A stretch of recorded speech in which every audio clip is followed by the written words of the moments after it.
Hello there. Welcome to the Website Mastery Podcast, the companion to the 90-day Website Mastery Program. This is episode 24. That's me and Pascal Fintoni. Pascal is with us right now. How are you, Pascal? I'm very well. Always looking forward to talking about websites and content creation. Fascinating subjects.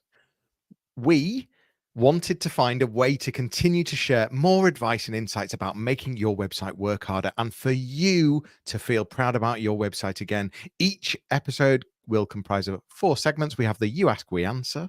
We have website stories where we've gone out and found a topical piece of content and we discuss it. We've got the website engine room where we offer 2 apps or software solutions where you as a website manager or content creator, it's going to help you create a website that you're really proud of. And finally, of course, the call to action. Everything should always have a call to action. And the call to action, we give you one change or adjustment that you could be doing right now on your website to make things that bit better. We'll start with the first segment and I'll hand it over to Pascal with You Ask, We Answer.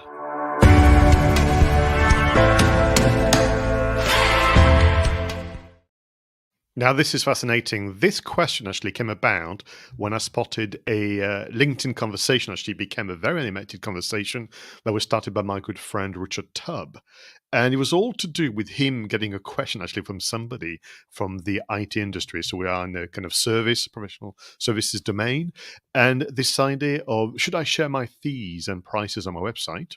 The thing is, I'm worried that people are going to reach the wrong conclusion by just seeing a price and exclude me based on price alone that to them may seem too high. And then this debate really kind of became alive. It was a good example of what LinkedIn can do. And we're going to actually repurpose that as an article with naming all the participants. But that's interesting, because even in the business to consumer world, pricing is tough in terms of deciding which price you're going to go for. But how do you explain?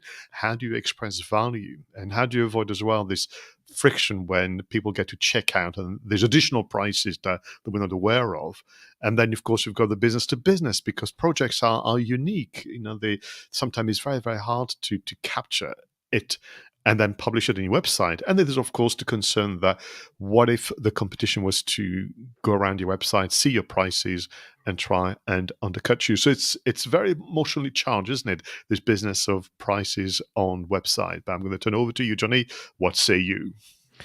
Well, it's emotionally charged on both sides because the buyer potentially will be making very quick decisions purely based on seeing a number, and the seller is always worried about, is it too high? Are they going to go for it? And having worked with so many business owners like yourself, Pascal, doing those in-person events for so many years with so many delegates, all owning small to medium businesses, every business is worried about their pricing, and most businesses, sorry, don't price things high enough. They're too scared. They don't want to talk about the price. They want to, save that till the last moment. They don't want to show it on the website. And all the buyer's interested in a lot of cases, is the price. You can spend days writing a proposal and send over a 30-page document. And which page do they look for first? Well, all they're interested in is where's the price. Are And you, so you- much.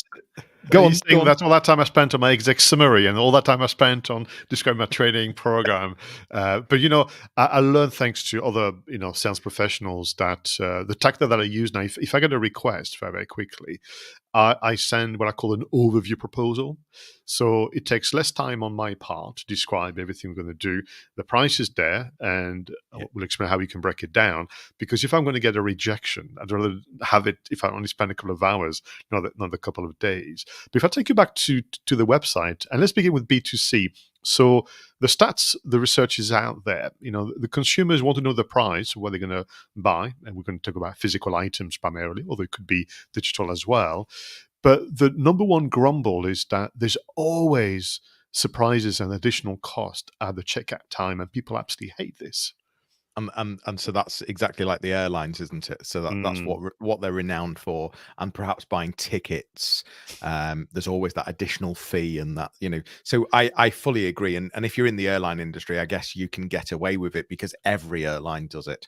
And so, but I think if you're wanting to get the consumer on your side, then the less hidden stuff there is and the more value you add right from the beginning. So here is the price, and actually it includes everything, or you're just very transparent. So it's all about transparency. For B2C, you have to be absolutely crystal clear, transparent, making it very easy to understand, and no hidden surprises. It is the best way to win consumers. From a B2B point of view, I don't think, unfortunately, there's no right or wrong as to whether you should show prices on your website. I think some of it depends on the industry. But I think giving guides, giving some understanding of price is really helpful. I think what it does is actually it speeds up the process of finding the right clients, because ultimately, and this is the message that I give to small businesses, is that ultimately the price should be the right price. Forget whether you're going to sell it or not. You need to price something up so that you're making enough money to be profitable. That's what a business is about, and to either buy you the time to have a lifestyle business or buy you profit to be able to pay staff, etc., etc. So the price needs to be the right price. Don't be shy of the price. Have it at the level that it needs to be, and then actually use it to sift out the people that aren't going to spend that sort of money, and it actually saves a lot of time. So I think having prices on websites is a good idea, and yes, because on a B2B point of view, a lot of projects are a bit more individual, a bit more unique, a bit more bespoke. You can use things like case studies to demonstrate. You might be wondering, our prices. Well, here's an example. We did this, this, and this for this type of industry. This is the results we got. And by the way, this was the sort of spend that they spent with us. And so that is one way out of many ways of just giving an idea of costs. I like what you're saying, which is there's no right or wrong. You make a decision. You don't feature the prices, but you have to probably then put pressure on yourself in terms of the value statements and more. If you're going to put the prices, they have to be meaningful, because ultimately you could argue just a price, a bunch of numbers on the web page. I'm still no further forward as a potential buyer to understand the why you derive that price. So case studies I like because they can correlate. I've seen people actually putting packages together. See, actually, if you're unsure and if you're looking, we will have a conversation, but here's an example of, item 1, 2, 3, 7, and 12 combined together. This is the bracket that would be looking at. I've seen examples as well, particularly in the IT industry, where they do a very good job to describe the structure of the proposal as well. That could be actually very, very interesting. So listen, the price is between X and Z, but actually when you receive the documentation from us, this is what how we're going to break it down for you. So I think showing just enough of the how you do what you do, which is a phrase that I use a lot, can be very, very helpful. But judging by the reaction on LinkedIn for when my friend Richard Tubb mentioned it, it's an ongoing debate. So with that in mind, viewers and listeners, please let us know what is your position, but also have you seen good example, particularly in B2B, but also B2C, of how people go about communicating not just the price, but communicating the value and how they do what they do. And on that note, we will move to website stories.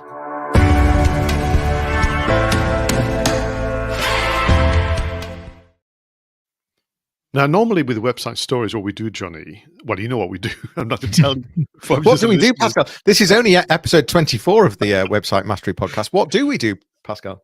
So what do? We chose an article, which was a podcast, a video, sometimes an infographics that is in and around the business of running websites. But today is actually very different. This is an announcement. This is an announcement from the team at Google, and rolling out on the very latest versions of iPhones, Androids, and more, they have created and invented, designed a new way of searching, taking advantage of the touch screen. So I've chosen one article amongst many because the announcement started, I think, mid-January. This one was written by Alistair Pott, who's a director of product management at Search Google. It was called 5 Ways to Use Circle to Search by Alistair Pott. So the question is, but what is circle to search. And we're very, very lucky because in addition to the articles, Google released their official adverts and video. So I'm going to ask Jonny to play that video for us. And for people listening to the audio version only, apologies. We will come back and describe to you what you would have missed in the meantime. But have a cup of coffee and enjoy the music. And here's the video.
Thank you very much. So what we have now, and it's rolling out slowly but surely, starting of course with the latest iterations of smartphones, is this idea of an individual who sees an image.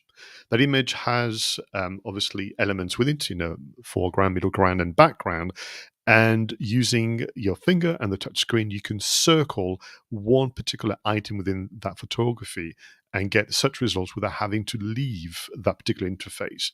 So we can do that to a point right now with long press and that kind of things. We end up having to leave the website or the social network and so on. And here what we have demonstrated by the video, and again, please do go online to find out the official information.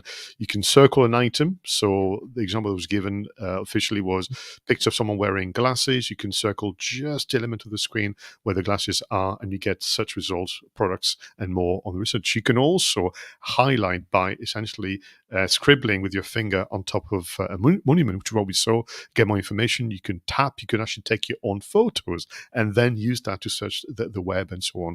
And what is fascinating to me is we didn't get, well, I would say Google didn't get the result they were hoping for with voice search necessarily, although it is part of what we do.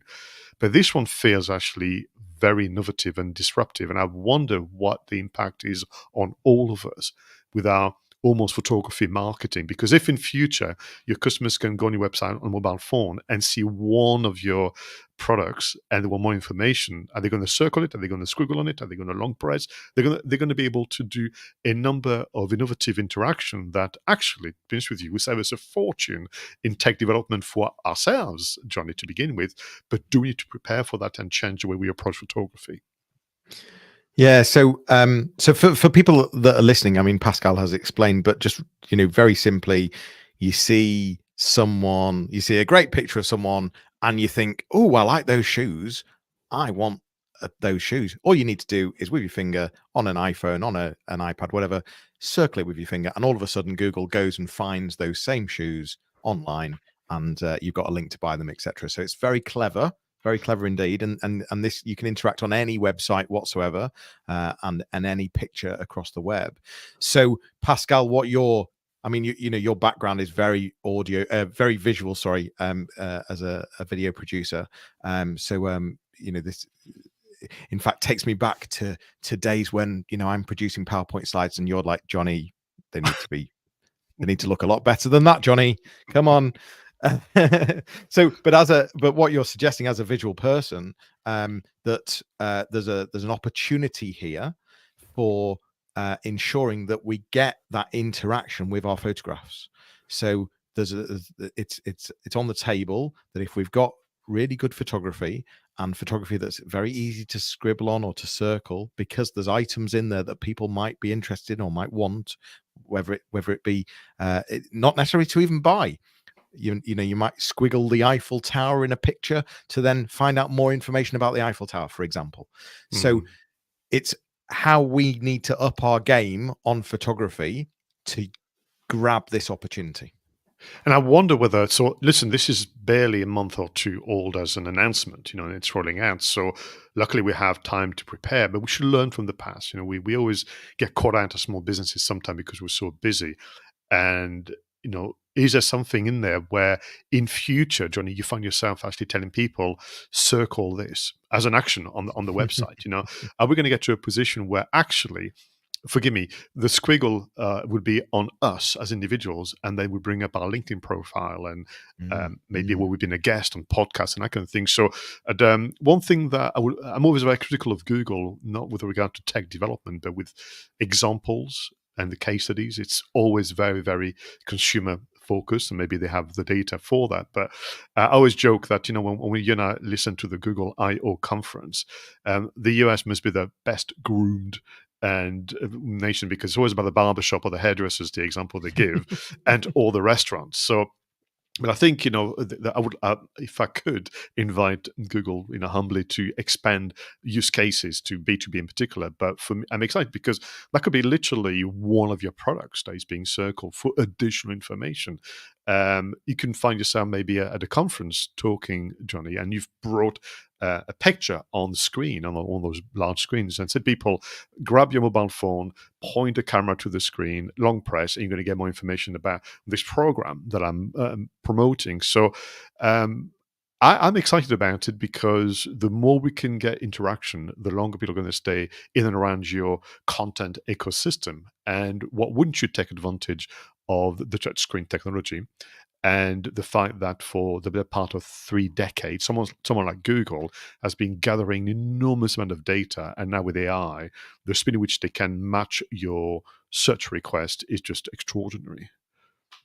I can even visualize having a picture where perhaps this whilst I'm saying it out loud, it might sound a bit cheesy, but I think if it's done well, you've got an image of someone maybe holding their hands out, holding their palm flat, something on their palm, and there's a big call to action: circle this, and you're then taken to whatever it might be, something intriguing or interesting, or actually just find out more about it, or whatever it. But I can see using signals within the photography to actually create the engagement as well. So yeah, there's lots of opportunity there, and I'll anything that's going to increase engagement on a website, well, you're going to start feeling more proud, aren't you?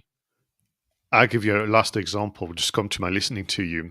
In the film industry, as you know, big fan. I'm involved with the Film Marketing Academy as well. Film posters, and you circle elements within the poster to actually get extra teaser content. Nice, yeah, bit of a treasure hunt, which is actually not dissimilar to what you described.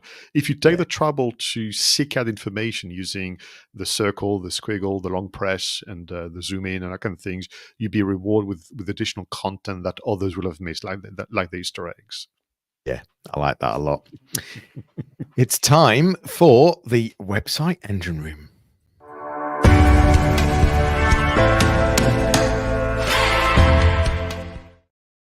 And now, in each episode of the Website Mastery podcast, we surprise each other with a discovery from the interweb, an app, a solution, maybe some hardware that can make life easier as a content creator. So, Johnny, what is your discovery for episode 24? Typeform. It's been around a while, but there'll still be a lot of people that aren't familiar with it. Typeform is a versatile tool for building beautiful and interactive forms, surveys, and quizzes. It's great for engaging your audience and collecting data in a more conversational way.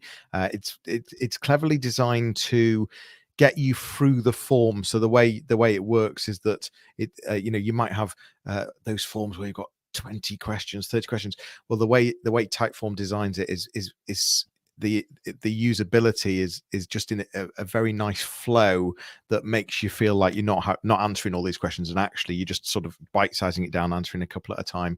There's lots of others out there, there's lots of competitors, but I quite like Typeform to make things really simple and to give you those interactive forms, surveys, and quizzes on your website. Thank you very much. And I need your help because I am a lapsed user of Typeform. You said beautiful, but many years ago, they were not. So I'm guessing from the description that things have really moved on with Typeform, and I should go back to it. Yeah, the great thing about it is that you can really bespoke it and integrate it very easily into a website, and therefore changing the design. And you've got quite a lot of capability now with Typeform to be able to really bespoke the design on it. Super. Thank you very much. So my selection is actually an oldie, but it's a goodie. So it's a product that comes from this platform called SimilarWeb.com, and they have launched. This is a pro version.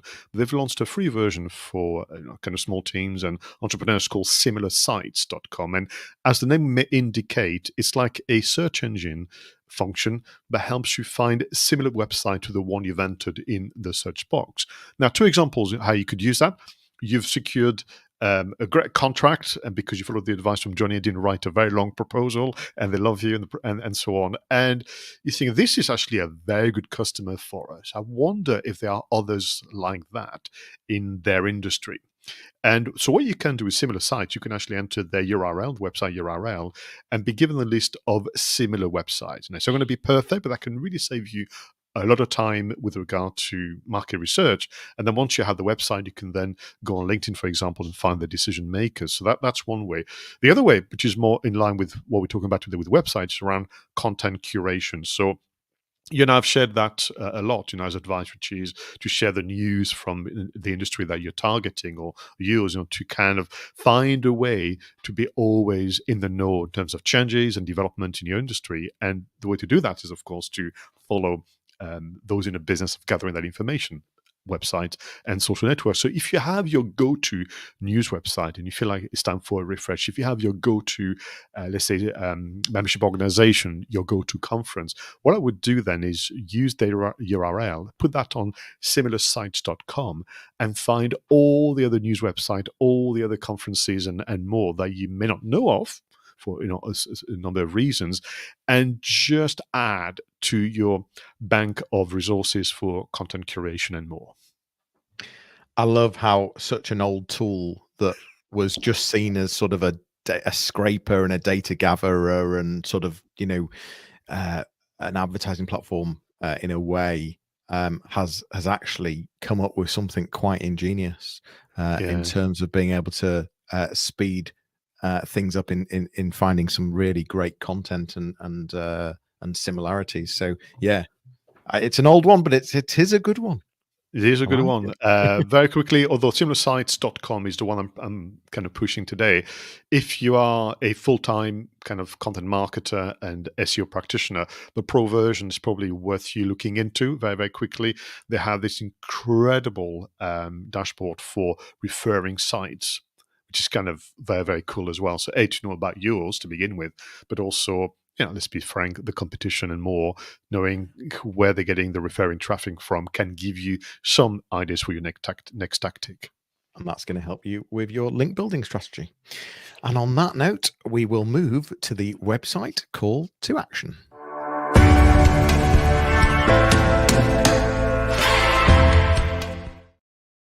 This is about the one change, the one adjustment that you should be making right now to make your website work harder for you and for you to feel prouder of your website. So, Jonny, what is your call to action? So we are looking for more clients. We're looking for more customers.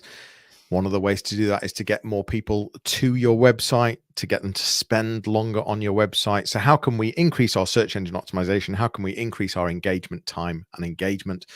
Well, my simple call to action for this episode is related content. So think about content that is related to the content that's on that particular page, whether it be related products, whether it be related services, whether it be related blog content, podcast content, uh, user guides, technical information. What related content have you got, and how can you start showing those related articles, related products, related items on the different pages that you've got? So if I go on to one of your white papers, it shows me some related blog content.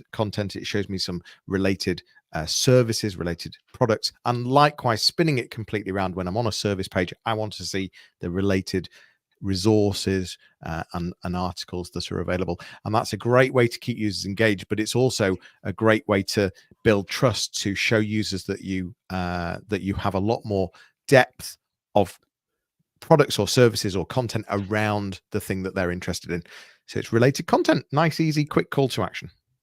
It's nice and easy. And actually, what is lovely about this, it's a lovely exercise to do because it makes you reconnect with your content as well. And you see the correlations as well. And I've seen some lovely examples. Sometimes it's very much like we'd expect, which is at the bottom of the article. You might find this interesting, but sometimes people go further and they create proper compendium articles saying on the subject of, in case you've missed them, here's our kind of top list of that kind of thing. So you can really make it quite conversational in nature as well as practical. What is your website call to action? Listen, this one is one that I'm wrestling with at the moment for my own business. So, when was the last time you checked and challenged the design of your contact us page? I get it. You've put all the effort on the homepage, put all the effort in the products and services. You're blogging away because Johnny told you so, and you're doing all that wonderful things. And because I think psychology, because it's the last bit on the menu options on the far right, people forget it. But very often it's neglected because it certainly doesn't really follow the style, the tone of voice, the design elements, and so on. And I think this being almost your farewell moment, it could be, for the living, for someone leaving the website because you're going to move on to something else. Then what I would do is research and bookmark examples from other sectors. I mean, really other sectors. Don't look at the competition. You're going to end up plagiarizing, or it's the same as everybody else anyway. Almost quite like a scrapbooking of those contact us pages and use them for inspiration. Put together a bit of a brief, bit of a kind of schematics, and talk to your design agency. But I think it's important to make the contact us page just as enjoyable to get to than the homepage. It's one of the most visited pages on most websites, and there is your absolute opportunity to stand out, to be a bit unique, and to make people absolutely want to pick up that phone or click that email or fill out that form, wherever it might be. There is your opportunity. So I love the idea of, because it's the contact us page is never thought about. It's like, well, we just want our name and address on there. And then the designer just designed something that's similar to the website, and there we go, it's done. No one ever thinks about what's on the contact us page. So I love that you're telling us to reflect, and there's your opportunity to make a big difference and create some engagement, which I think on reflection, this episode has been all about that, because not only have we talked about Google's latest feature in terms of circling and scribbling, which increases that engagement on the website.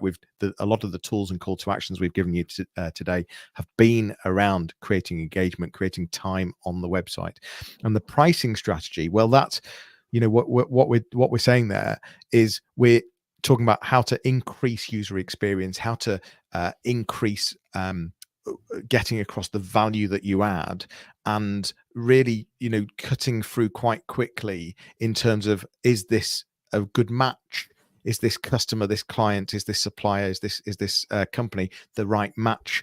And really sort of helping that process along, and not giving the hidden extras at the end, but also giving them some kind of price as some kind of guide. So I think on reflection, it's about engagement, and it's about being transparent.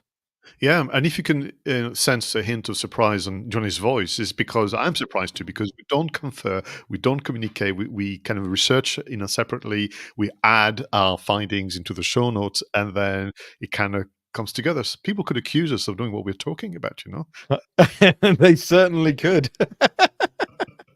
This is the sort of stuff that we just love on a daily basis, and even better when moments like this happen and we realize that everything we've just talked about is ticking one or two very important boxes. And all we're after is for you to start feeling proud of your website again. And that's it for today. This was episode 24 of our new podcast series, the audio companion to the 90-day website mastery program. For more information, please visit 90daymarketingmastery.com, and you'll be able to book your discovery call with either myself or Pascal.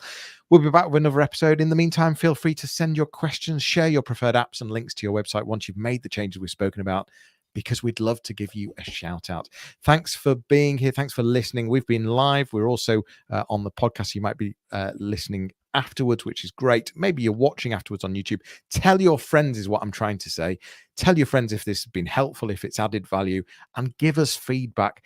Add comments, subscribe, share some of the love, because this stuff we are passionate about and we want to help you feel proud of your website. Pascal, it was lovely seeing you. Thank you Enjoy very the much. weekend. Do you And too? for now, I will leave you all with a fun video montage to go whilst you reflect and think about what little bite-sized things you're going to do on your website in the next few days to start feeling proud. We'll see you soon. Take care.